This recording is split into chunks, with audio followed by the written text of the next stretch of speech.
The Crash Course Live is presented by Smash It Demolition Derby, who host Bash for Cash, Blizzard Bash, and Capital City Carnage. Online at smashitderby.com. And Stirring Dirt Racing, hosts of May Mania's team show at the Golden Spike Arena in Ogden, Utah. Online at stirringdirtracing.com. Reckless Abandon Derby Apparel and Derby Inc. Magazine.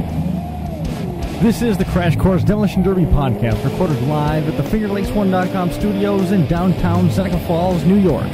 And now your host, Chris Marquardt. Good afternoon, good evening, and welcome to this edition of the Crash Course Demolition Derby podcast. Fun episode on deck, episode number 222, Triple Deuces. I heard that at a racetrack one time, and I had no idea what they were talking about. Then it clicked, and then I was hooked. It was years ago. Nobody cares about that part, though. So we've got Corey Hinsch joining us here on the air. We're going to talk to Jordan Foust. Those guys came away with a couple wins down in Arkansas over the weekend at Hot Springs Havoc. We're going to be talking with Johnny Gullo at the tail end of the show as well to follow up a little bit on May Mania. I just heard myself speaking there, and I caught myself with an there. I saw a post on Facebook where there was some folks that really didn't like that I was doing that. I apologize. I do try to maintain some degree of professionality. But I was too much umming during Capital City Carnage when I was trying to sort out all the lineups and stuff, and I was searching, and instead of just quietly finding it. But what, you want that on you? Yeah, please. Is that what you're saying? If the worst thing you can come up with is that Chris Marquardt says too much, you really don't have a life. It was from Josh. On to you. A couple quick things. Birthdays today. Shelby King.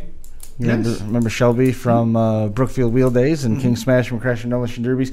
Nick Ferricks of the famous Crazy Iowans Ferricks family, and Shane Geist, one of our friends down in the Mid-South area. And our thoughts with Ed Brewster today. An unfortunate passing in his life. His brother passed away, which was he'd been sick for a while, right? He had been, yeah. It doesn't make it easier, though. No, it doesn't. But it doesn't make it easier.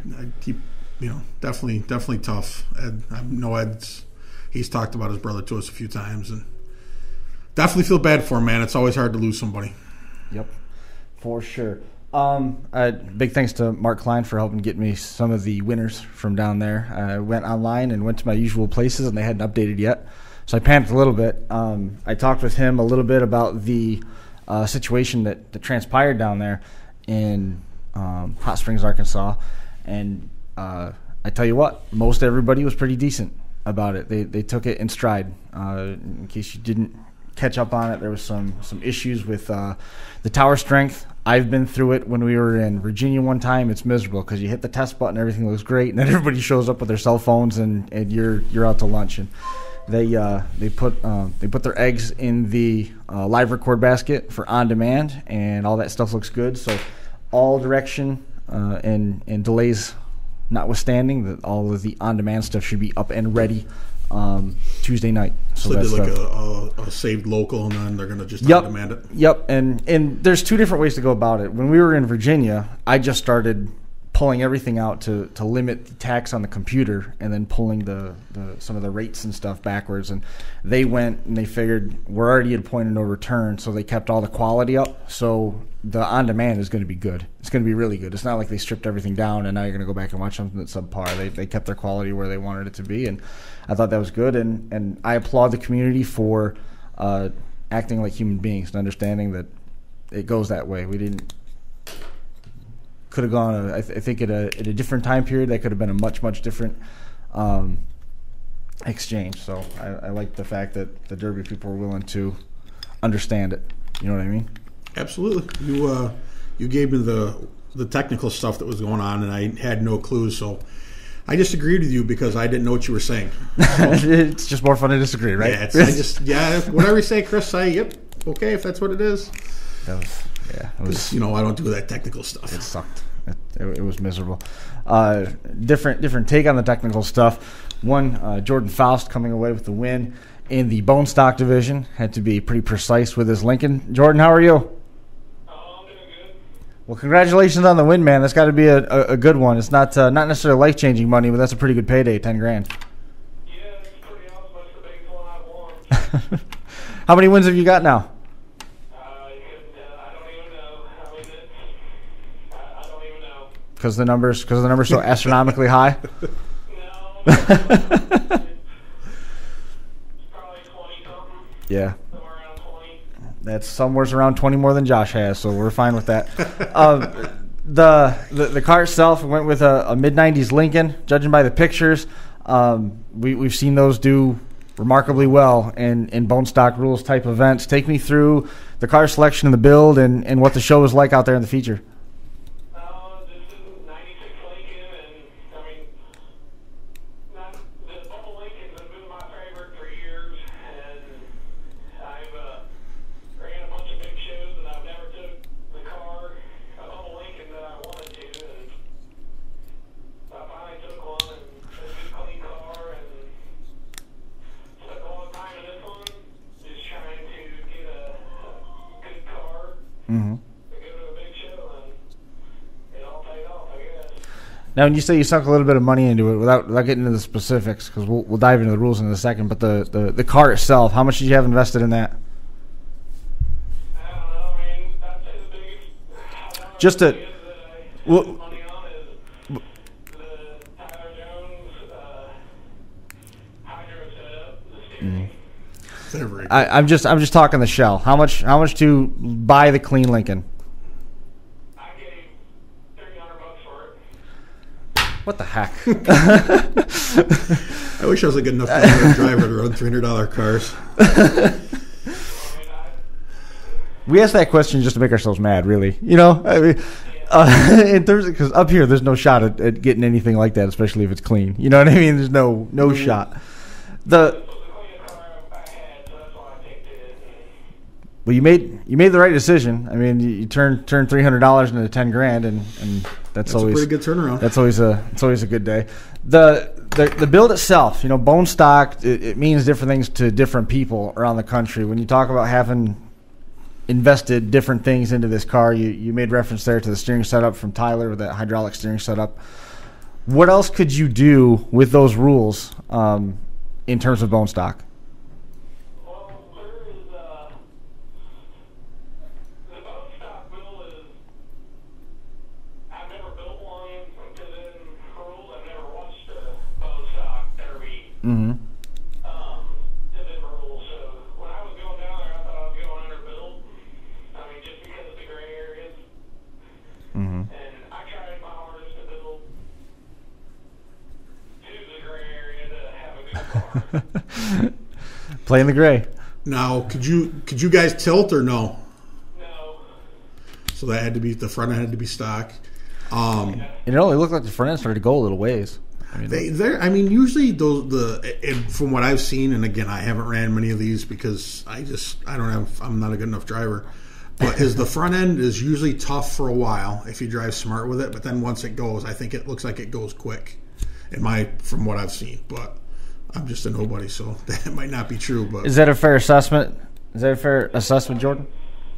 After the heat race or whatever, you can unlimited 9-wire, and you're allowed to cold bend it, and you're allowed 2 patch plates. So that makes it better. that makes a lot better car. Oh yeah, definitely. The whole object is try not to bend it in the front Yeah. and heat race. That way you can put your plates on it and have a good car. Yep. Now, are you guys allowed to notch the rear frame or dimple the rear frame or Yeah, no body shaping or nothing like that. hump plates or no? Do it. No hump plates. No hump plates, no welding on the frame besides the bumper. I like that. Cool. And you're allowed to weld like 4 inches back from the bumper. But nothing, no hump plates, no cutting and tilting or nothing like that. That's cool. That's I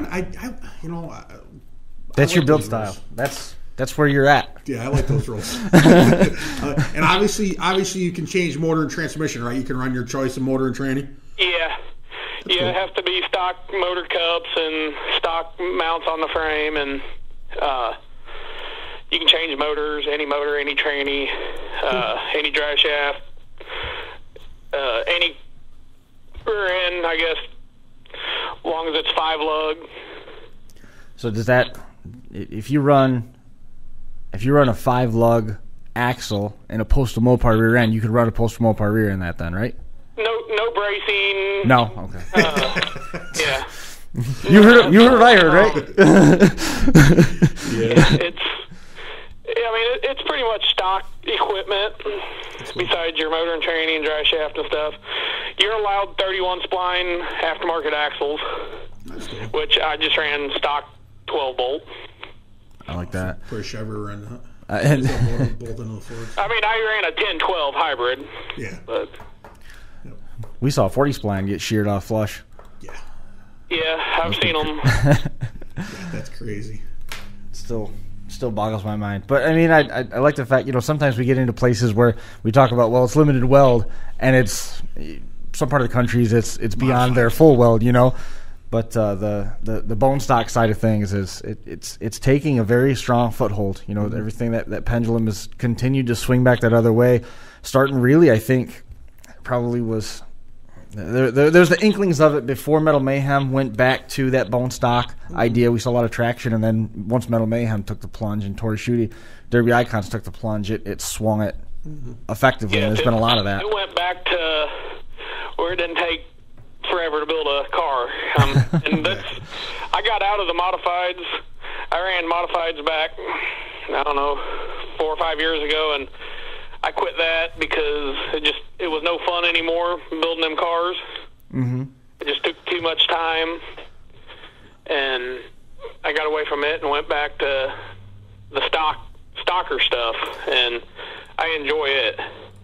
Now, what's your county fair atmosphere like? Is that still heavy on the modified stuff, or has that come down as well? No, it came down probably 3 or 4 years ago. It's pretty much kind of the same rules. You're allowed to have a lower engine cradle. You're allowed a few more plates if the car is bent. But they call it bolt and chain and super stock.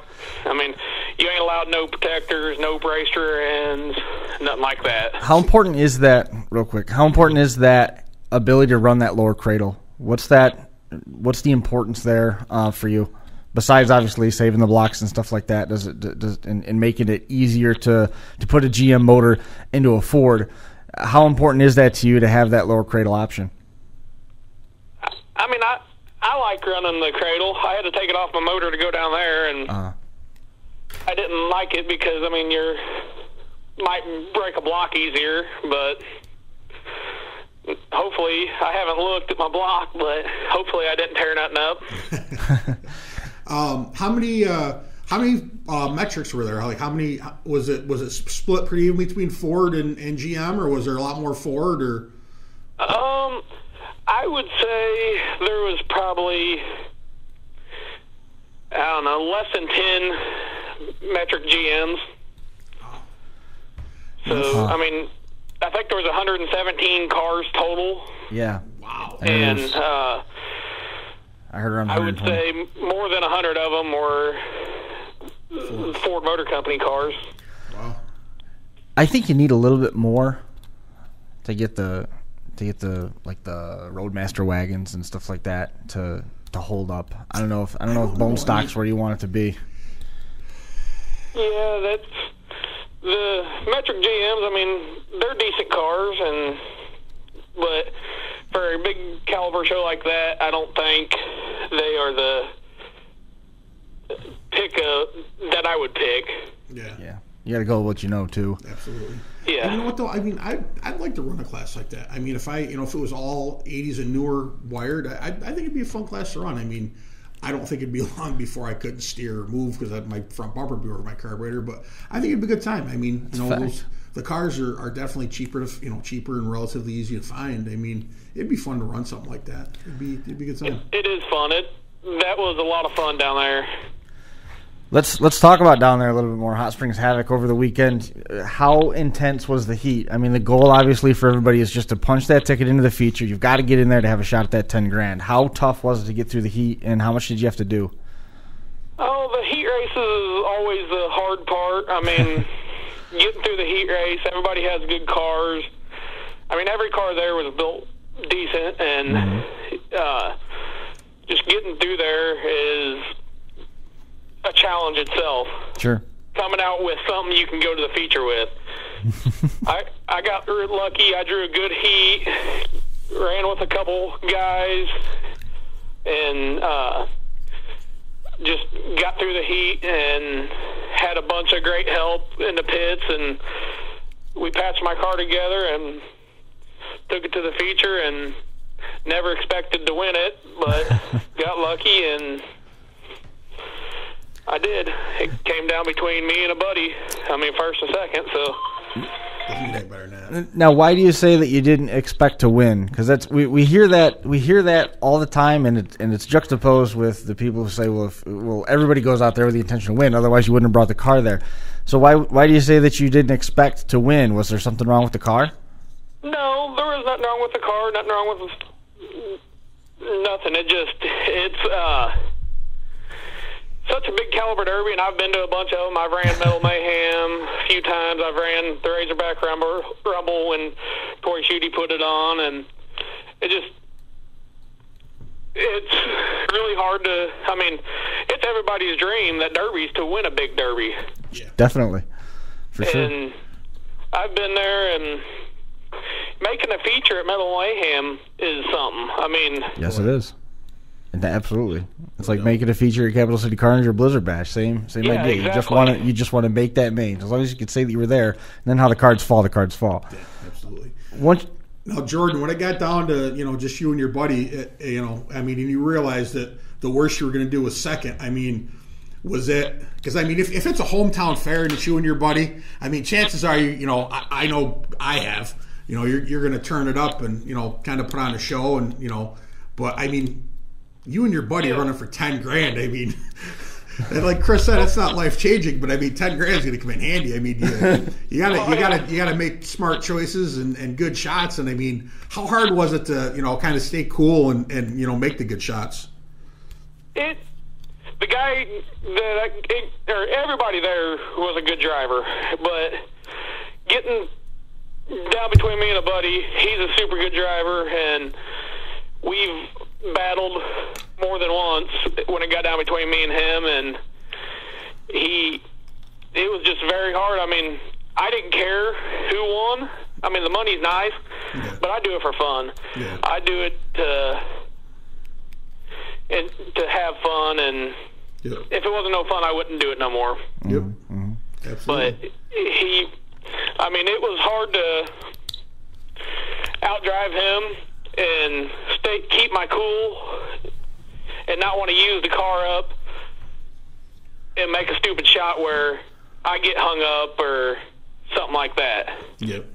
We've touched on that on a bunch of our shows. He's still calling him buddy too. I don't know if you noticed that. He's still obviously, there's still a little feeling. They're still friends. Absolutely. Oh yeah. No, I mean, he got out and shook my hand, just like he loved it.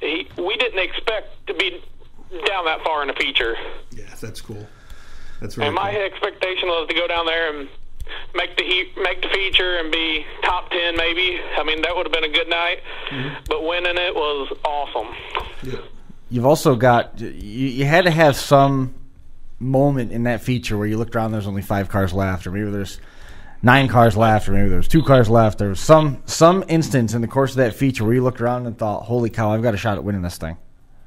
No, I never thought I was going to win it until they came out on the track and said I won it. I mean, because I've thought of that many times, and I've probably had more second places than a lot of people have wins, and I got more second places than I have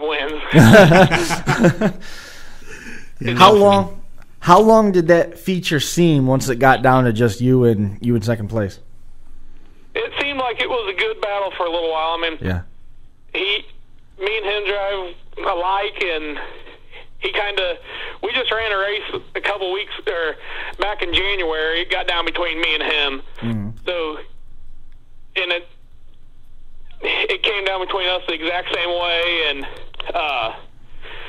So he kind of remembered how I drive, and he remembers how I drive, and it just...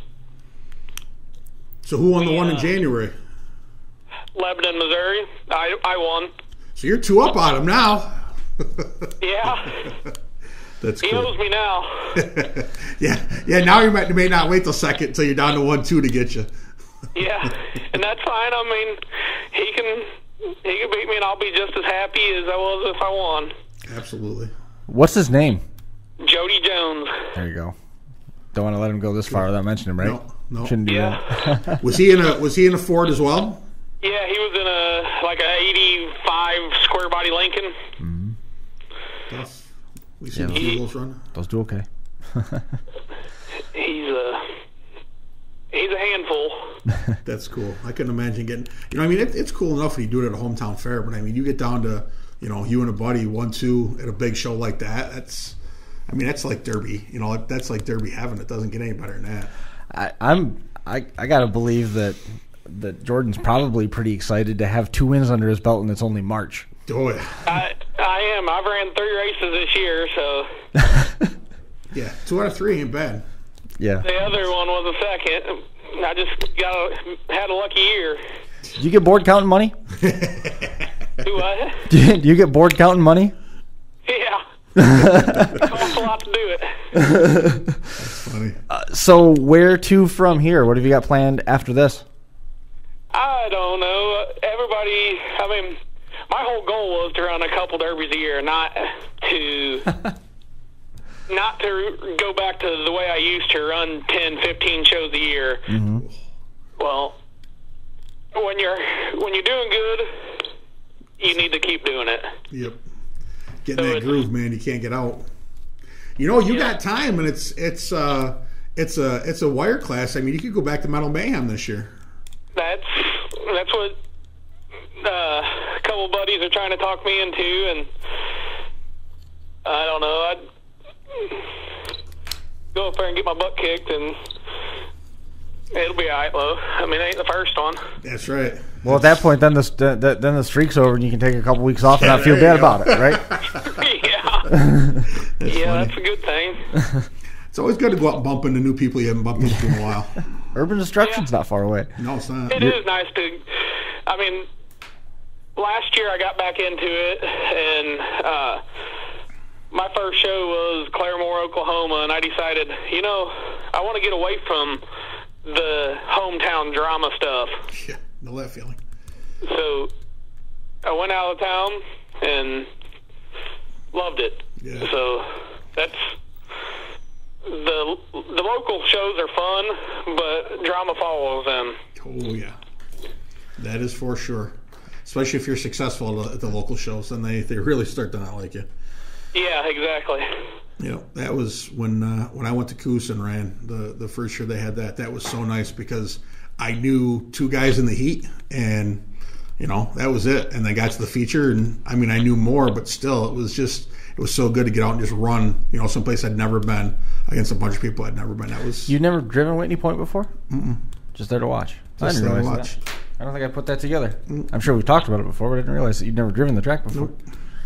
Nope. I got tips from Brett, and he said stay away from that end, and everything he said was right. That end collected, and it was a good time. I'm looking forward to going to Morris now in June. Get away from big shout out to Rick Clark for saving you repeatedly. Thank you, Rick Clark, my buddy from Canada. Still a better driver than you. Oh, his son's a better driver than me. He's 11, I think now, or 10. No doubt. Yep. So we're looking perhaps at getting out to Metal Mayhem. Be sure to keep in touch with us through the course of the summer. Before we let you go, we're going to be catching up with Corey Hinsch here in just a few minutes. Before we let you go, though, is anybody that you want to make mention of? You talked about your hydraulic steering setup and getting run with Jody at the end. Anybody else that you want to make mention of? Just everybody that helped me from the start to the finish on the car. There's a whole list of people that came down there to the Derby, and I had like 6 or 8 guys helping me on my car.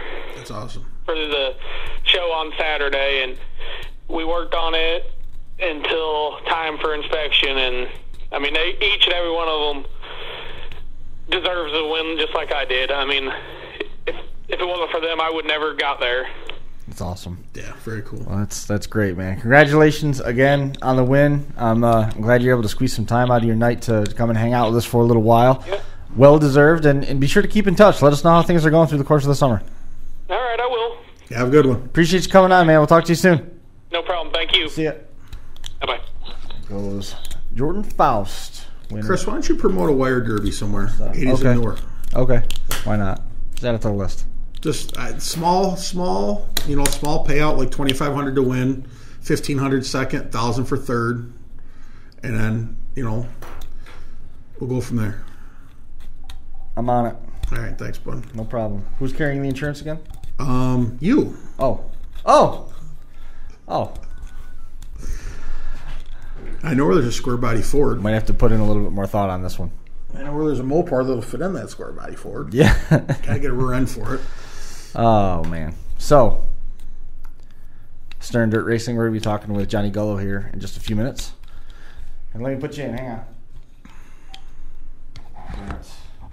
Jordan waiting in the hotline. We're going to do a couple quick spots here. Stern Dirt Racing, May Mania, it's full. If you want to watch it, what?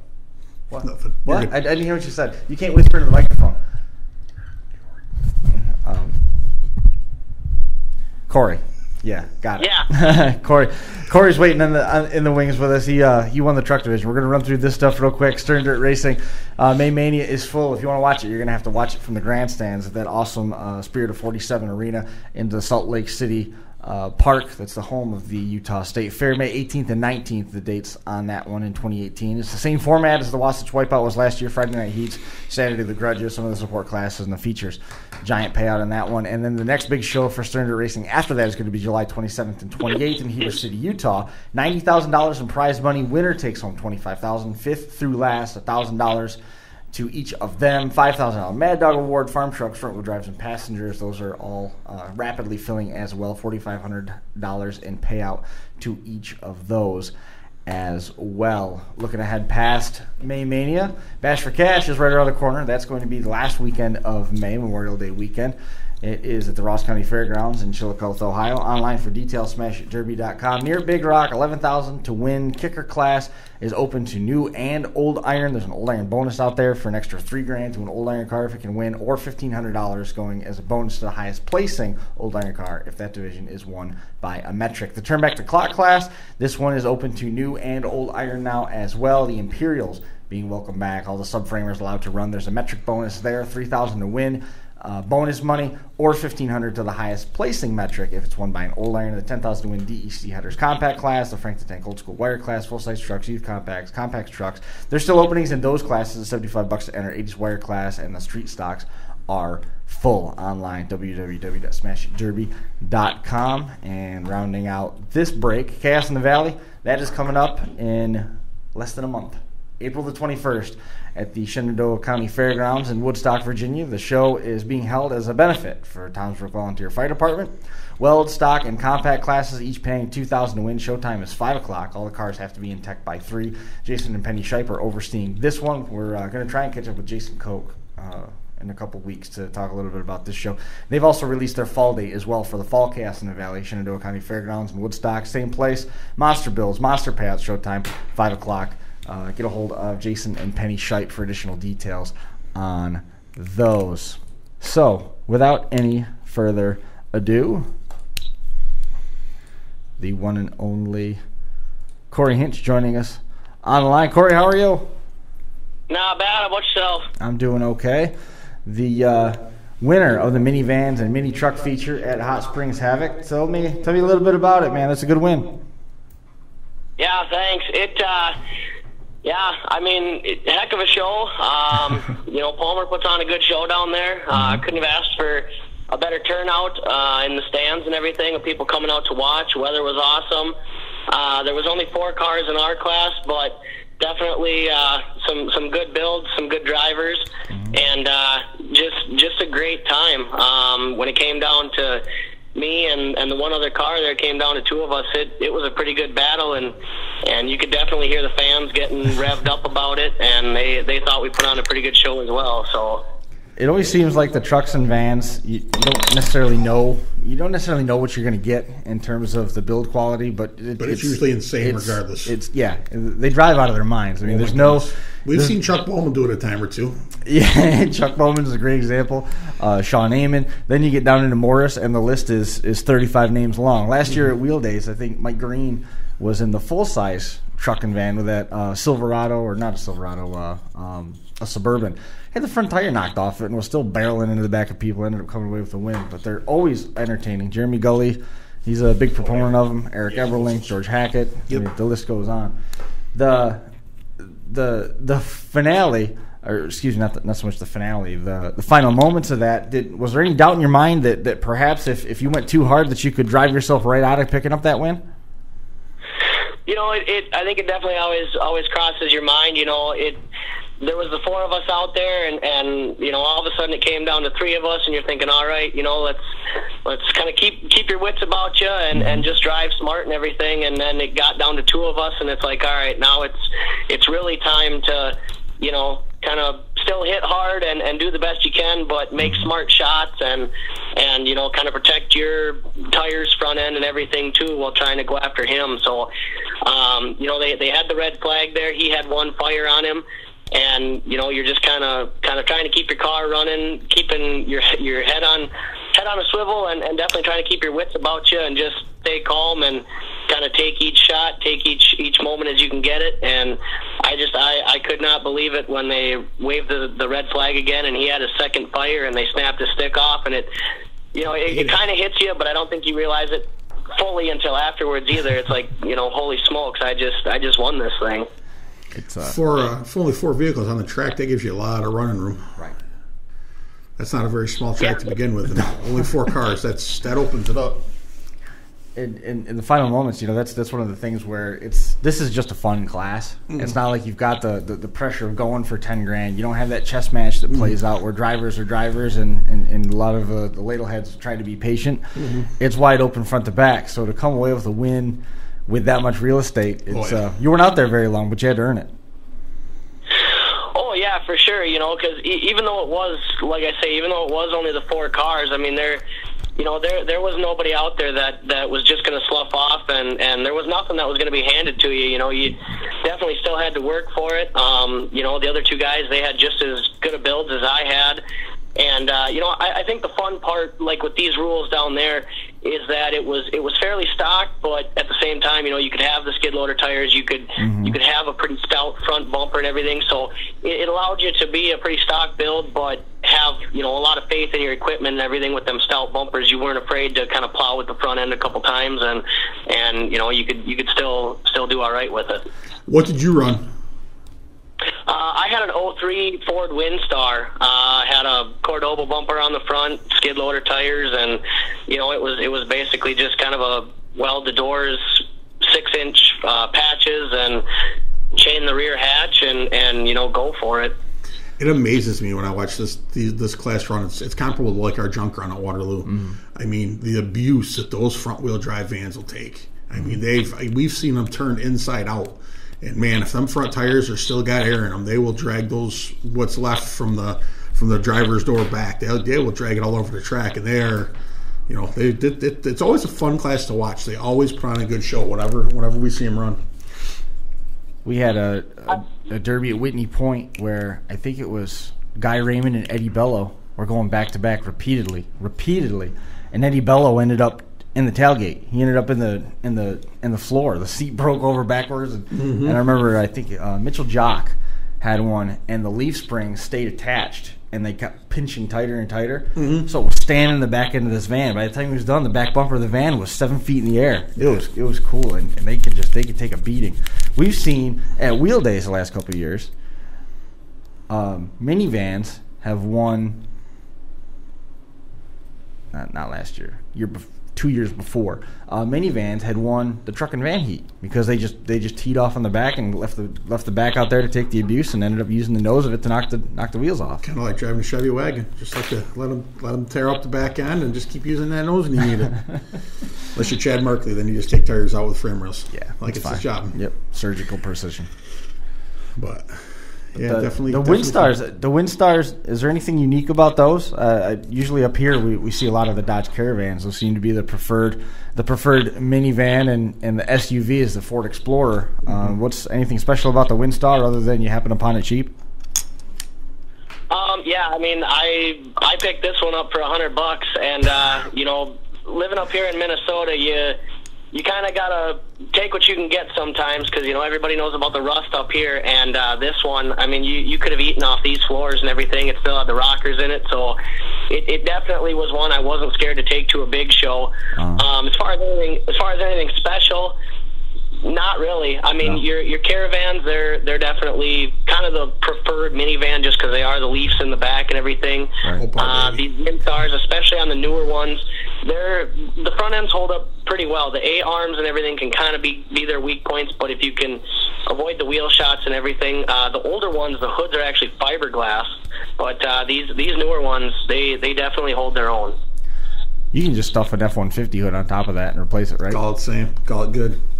Just cut it down and make it fit. Is that, yeah? Yeah. Why not? Absolutely. What's the worst that can happen? Worst. Fiberglass doesn't it? We saw that Lincoln, the Lincoln hearse, a couple of years ago that was all fiberglass in the back, and it just blew apart. I don't remember that one. Was that it? I don't remember if it was San Filippo or if it was at Wheel Days. It was like a turquoise color, and they knocked all the fiberglass off it, but you could still see the rails that they put inside the doors for like the sliding tables and stuff. It was. They ended up taking them out because those rails were going to go through somebody's window when he was using the back of it. But that thing, it got blown up pretty bad. Fiberglass is not really conducive to derby. It wasn't like the olden days where it was, you know, steel and lead in the back of those things. Steel and lead, yes. It was not. It was not steel and lead. That's crazy. Where are you going from here? What else have you got for this summer? Focusing on the county fair circuit? I know that you're back home in Minnesota. Yeah, probably just some local shows. I think I'm going to take a truck up to Jordan, which isn't, you know, it's about an hour from my hometown, Cresco, Iowa. They're having one. I'm going to take a mini car down there, and then see how the year plays out. Might take a mini truck actually up to Farmington. So probably just stay within an hour or two of home and just kind of run some county fairs the rest of the summer here, and then try to get another big show lined up to make a trip, you know, either next winter or next summer. Cool. How far of a tow is that for you, coming down from Minnesota to get to Arkansas? From my front door to the fairgrounds down there, it was 12 and a half hours. Good Lord. Really wanted to be there. But it was worth it. So awesome. More power to you. That's great, man. Right. Well, everybody kind of asks me what's the deal with that and stuff, and I get laid. I work construction up here, so I get laid off in the winter. So you know, it's just kind of sitting on the couch is about the only other thing to do. And some people go to Mexico and Hawaii and this and that for their vacations, and this is what I do. This is my vacation, I guess you could call it. It must be kind of. I mean, a lot of guys, you know, that derby are in the construction business, but it's kind of tough when construction business and derby season run hand in hand as to, you know, when both are the busy times. So that's definitely got to run them when you can.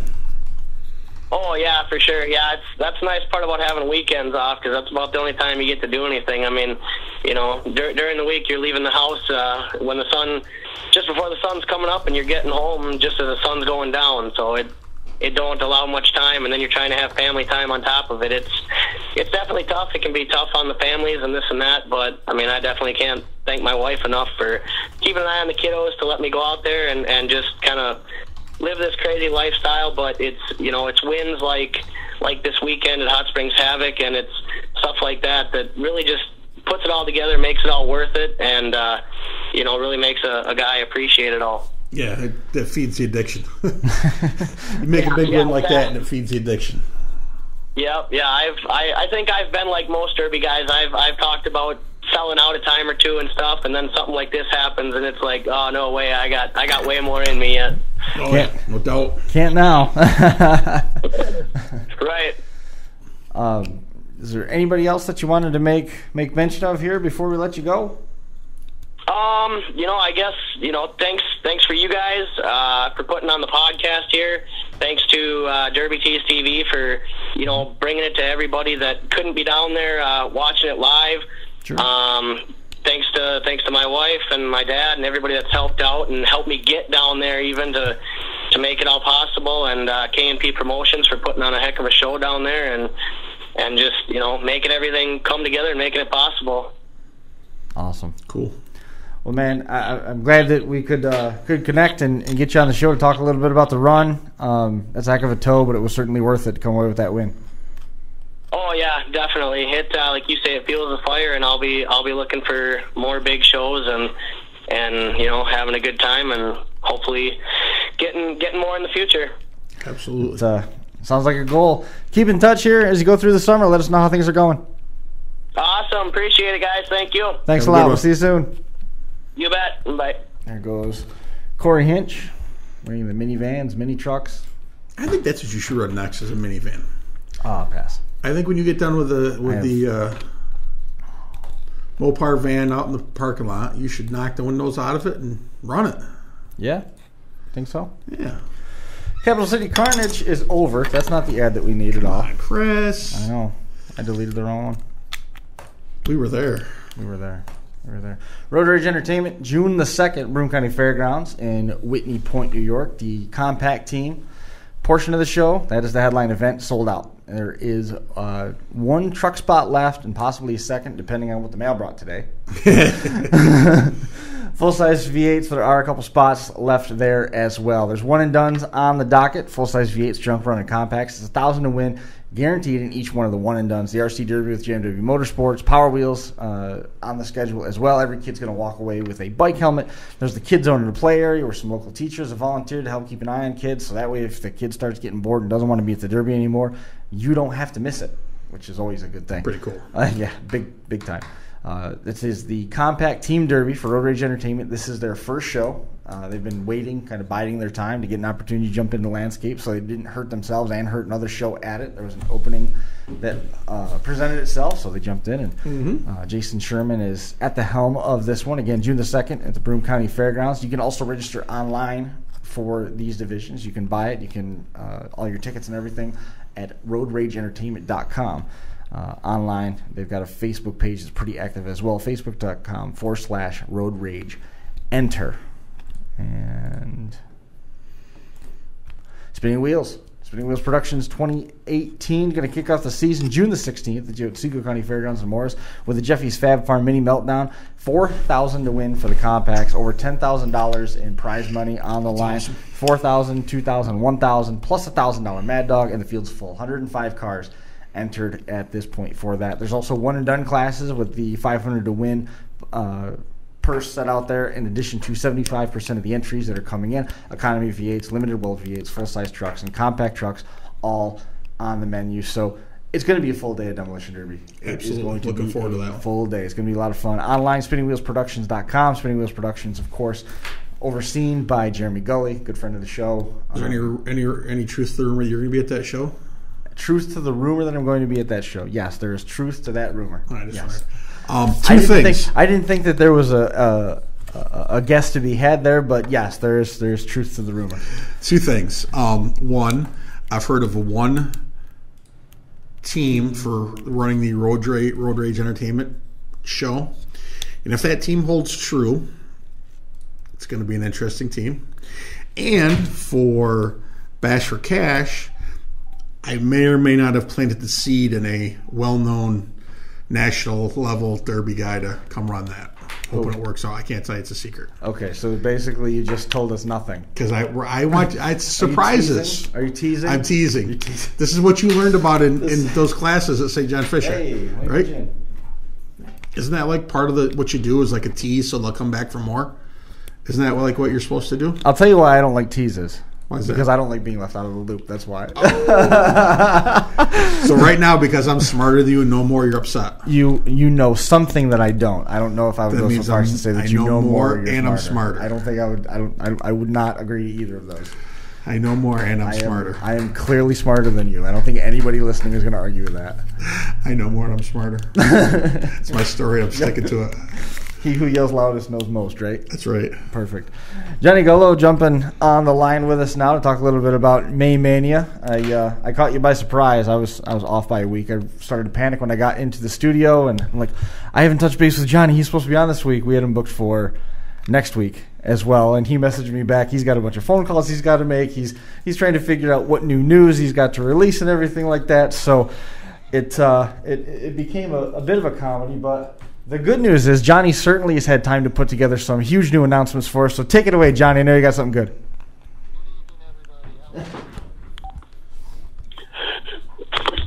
You got something great for us, I'm sure? We're ready to, shit's about to get real with May Mania. Yeah. That's what we're most excited about. Officially, the tickets are on sale, but we're going to hit it hot and heavy here on the 1st. And, oh my God, you've seen the lineup. Me and Gubby were going through it the other night, and we're just saying nasty is all I got to say. Right. The show itself, I think the more momentum that it gets. A couple years ago, you changed back to the 2-man teams, and I think that was a huge benefit to the show. And now it's starting to get more traction. You're getting more people traveling. It's awesome that the Passmores are coming back this year. Is this the deepest field that you've had for a May Mania? Absolutely. We're about the same amount of guys from in-state, but the variety of guys coming from out-of-state is just increasing every year, and we're loving it. It's we're trying to make it worthwhile for the guys to come out. We're taking care of them as best we can with hotels and payouts and whatever we can do to give the drivers. We're really trying to do. You look at what we're giving the drivers when they sign up, how many pit passes they get and shirts they get, and it's about taking care of the drivers, and that's why I think they like coming to us so much. So, absolutely. Well, you can't really argue with it. You guys do put on a heck of a show in terms of taking care of drivers and making sure that they're well accounted for. In terms of the 604 Syndicate, the defending winners, Randy Mikowski and Arthur Sukut, they had plenty of momentum coming in last year, especially Randy. He'd won several Stern Dirt shows leading up to that. And then they turned around and they won it in the spring, back in May.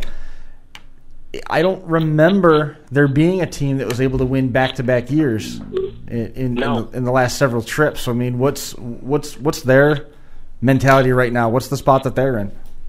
I haven't talked to Randy, but I have talked to Junior, and he just says, I'm going to hang on to my ass because I know it's going to hurt.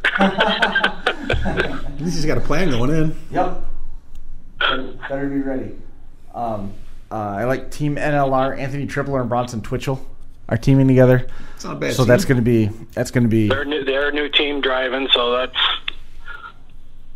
they've done the trucks before. They haven't done cars before, so they build a hell of a car too. So we're excited to see them. TJ McPhee is teaming with Case Barker. Yep. That's going to be first time Case has driven the show. Bet you TJ brings something old and heavy. And delivers pain, yeah. Yeah. That's sort of his thing. Yeah, he's so the biggest thing I want to get out for May Mania, anyone, I've got it posted on the Facebook page. If you are thinking of coming out to watch the show or see the show, I have a limited amount of pit passes that I'm allowed to sell. So they are on sale now on our sterndirtracing.com website. Okay. But I've only got 500. Other than that, you will not be able to get in the pits. The arena's kind of sticky when it comes to that stuff. You can still get into the show, obviously, but I know anyone coming in is going to want to walk around and get behind the scenes and see what's going on back there. So please, if you are coming out, and I know two of the hotels we have are sold out already, but there are plenty in the area, especially around the airport, which is only like 15 minutes from the track. So you may have to pay a little more to get for those ones, but there are plenty of hotels. But if you want pit passes, please jump on and grab them. Is there any likelihood that you're going to sell this one out?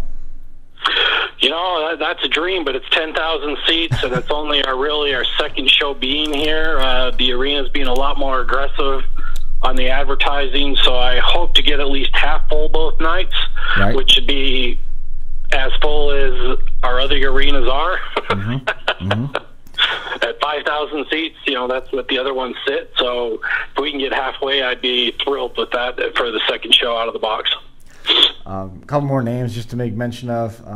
Eric Toddy coming down to compete from up in Montana. Team we lost him more. Derek and Tyson Shelley going to be working together on a team. We've also got Zach Dompier teaming with Clay Stewart, which is going to be a good combination. I mean, the list just goes on and on and on and on. And Troy Tag got moved in with it's a new guy running with Troy that hasn't driven with us before. Troy's a veteran of Utah. He's taking some good money out of there. So that being said, we got more to come as we get closer to that event. We'll talk about that. But our big news coming in, we're 99% there. June 23rd. Okay. Imperials are back. So when you say you're 99% there, what's the 1% that's missing? My final contract signing. Oh, yeah. So this is for the stadium. This is back at the Golden Spike, which you all love and yes, being part of. We're doing Gummy's working on the final part of the rules, but what we're going to do, our thought process is, because having this many shows and some of these are kind of back to back, so May Mania on the 18th, 19th, and then 30 days later we jump into June, is how do we get some of those cars for May Mania into this show, and how do we bring the excitement of the Imperials and 03 Vicks to the forefront. So our idea thinking is as follows. Iron class rules, same as May Mania. Right. Then we're going to have 10, 12, 14, we're not sure yet, add-on rules. Number one rule is if you want to pick an Imperial or a Crown Vic, there's your add-on, plus you get to pick one more thing from the list. Whoa. If you're running regular iron, you can pick any two things from the list. It could be a full engine cradle. It could be hump plates. We don't know. We're still going through that whole process, but it's going to allow it. And then to allow the May Mania cars to compete with those guys, because obviously on a pre-run, as you well know, pulling a motor out to put a full cradle in is next to impossible on a pre-run. Right. Pre-runs only would be allowed kickers. That's interesting. Wow. Okay. What year Imperials you allowing? Bring it. Good answer. What? Good answer. I like that. So is there still some Imperials in hiding out in Utah that we may expect for this show? They've heard rumor that this is going to happen, so they've been slowly and under the table collecting them again. Yes. Good deal. That's cool. Very cool. So this is going to be a $30,000 total payout. The breakdown is still being determined, but I think we're going to do it's only going to be a 21, 24 car count show, not a big one. Right. 500 is what we're thinking to show for the first 21 cars to register, and then the payouts would be, again, I was driving, I don't have everything in front of me, but I think it's $5,000 to win or $6,000 to win, down to third place, and Mad Dog and our normal crazy stuff. Cool. I almost think you should get an Imperial. Are you going to pay me to haul across the country? No. I have no intentions of doing that. I just think that you should get an Imperial. I think this is what you've been waiting for. Your dad would love to build one of these to sell it out there. Yeah, absolutely. You belong in Utah. I do. We're back to the whole question of you hear Imperial and everybody freaks out. Mm-hmm. That is true. Now, quite frankly, all the Imperial builders that we've talked to and old school guys, when they read our iron class rules, they say, hands down, you get the 73, 74 caddies built right and the Vicks built right. They're going to hold up just as well if it was straight up iron class rules. But where everybody's a little nervous about it, we're going to allow the add-ons. So really it's an experiment that's going to evolve. Mm. And our hope and goal would be that we just resort back down to the regular rules, allowing the Imperials and Vic's into it, building to those rules, because I think there's enough left out of those rules that's going to give the Imperials a weakness, Right. and the Vic's a weakness. It's just getting rid of that mystique, if that makes sense. Is there any car in Demolition Derby that's got a worse reputation than the Imperial? No. No. I don't, Nope. There I don't sure think so isn't. either. I mean, it's still a car, and That's especially the subframe cars. The subframe are 67, Subframe 68. cars, yeah. So if you can't tie in the subframe and you're going against a full frame and well-built GM, because remember, back in the day, you didn't do what we were doing to the GMs and Chryslers, what you do now. No. True. So that's why the Imperials dominated. So, I mean, we can argue that. That's a good talking point for a crash course someday to get opinions on. But I like it. There's two now. Two of them have come back. Bash for Cash has Imperials again, and now we're looking at the show June. You said it was June 23rd at Golden Spike? June 23rd, Golden Spike. Then we're going to flip the switch back into the beatdown, moving the date to September 1st. Okay. Same concept, because we have Wasatch Wipeout a month prior. Right. We're going to bring in the same concept as Golden Spike. However, 3-man team show, 24 cars. Wow, that's only 8 teams. It's only 8 teams. That's going to be neat. 3-man team. We've seen that in places that worked too. Mm-hmm. I mean, I like that idea. So that's going to be the beatdown. That's going to have the 3-man teams. Yep. Cool. Are the Imperials going to be allowed there? Yep. Same concept as Same Golden thing. Spike. So you get to pick 2 additional add-ons on top of what the rules are. The regular rules. Right. That's crazy. I don't know what I want to do to Imperial. We only get one if it's an Imperial. Oh, I know, but still, I don't know which one I want to do. You'd have to go with a Cadillac and take the 2 add-ons, wouldn't you? No, Mopar guy. I'd have to go with an Imperial. I just don't know what I would do. And we'll see if it works. I mean, after Golden Spike, we may have to rethink it for beatdown, but right now that's kind of where we're going with. So more to come when you see that. Like I said, Gumby's going to put it out there to the drivers and let them think about what they would like to see for the add-ons. We're going to probably put out there 16 to 20 ideas and then pare it down to the top 12 or top 10. Right. Interesting. So, Johnny, with all this time you and Gumby got promoting this summer, you guys going to, at some point, be able to get behind the wheel of some cars and take out some frustrations, or what? Yeah, Gumby's been sitting on like 6 cars that have already been built, so they've been built for 4 or 5 years now, so maybe he might get one out. I just did the February show. I'm planning on running down in St. George, because we're going to go run the St. George show in August. And hopefully we may be adding that one to our docket next year. And then we're talking about doing a February show down in St. George also. So we'll get rid of the winter boredom. Cool. So we might be up to 9 shows next year. So after the Derby, everybody can hit the ski we go skiing afterwards. That'll be cool. I think Not down south.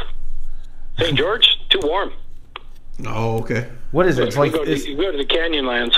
Isn't it only like 3 hours from there? Maybe I'm thinking of the wrong area. No, you're thinking wrong area. It's like right on the Arizona border. Oh, okay. Oh, yeah. Yeah. Oh, snow there. We're an hour and a half. We're an hour and a half away from Vegas, so we can all go down and party. Okay, I'm all right with that. Stand by it. Half hour from Mesquite, so we can go there too. Right. That's cool. All right. Well, I'm looking forward to these shows are going to be low car count shows. Great stadiums, great fan acceptance, and Golden Spike's like, and you haven't been to the beatdown, but beatdown's the same thing. A small, tight arena, kind of a local show. Mm-hmm. So that's why we want to keep it down. But that's kind of our Stern Dirt's demo is high payout, low car count, keep the odds good for you. Yep. Get them in and get them out too. Fans like that kind of stuff. Sounds good. So adding the Imperials back on the card for the return to the Golden Spike, June the 23rd, May Mania coming up May 18th and 19th. So that's going to be a good one. And then the Wasatch Wipeout in July is basically a show separated by 30 days straight through until we get to Halloween Havoc in the fall.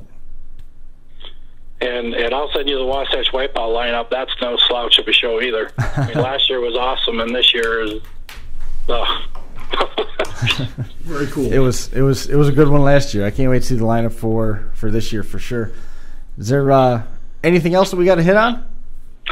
I think that's about it. Again, if you're thinking about coming out, jump on and get those pit passes if that's what you want. If not, there's plenty of seats to choose from.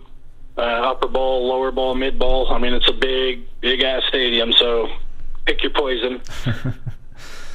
Sounds good. We're looking forward to it.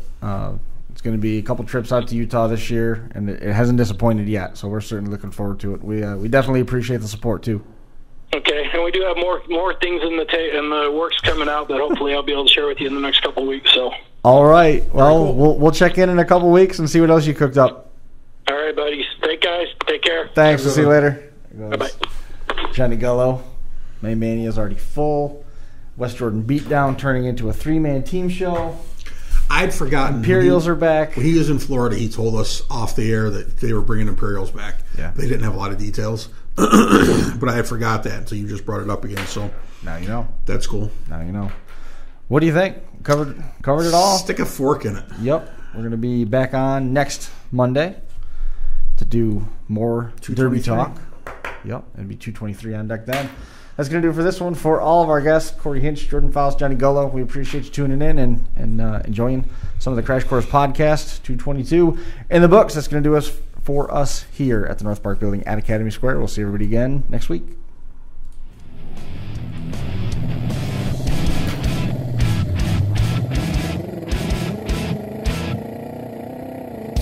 The Crash Course Live is presented by Smash It Demolition Derby, who host Bash for Cash, Blizzard Bash, and Capital City Carnage. Online at smashitderby.com.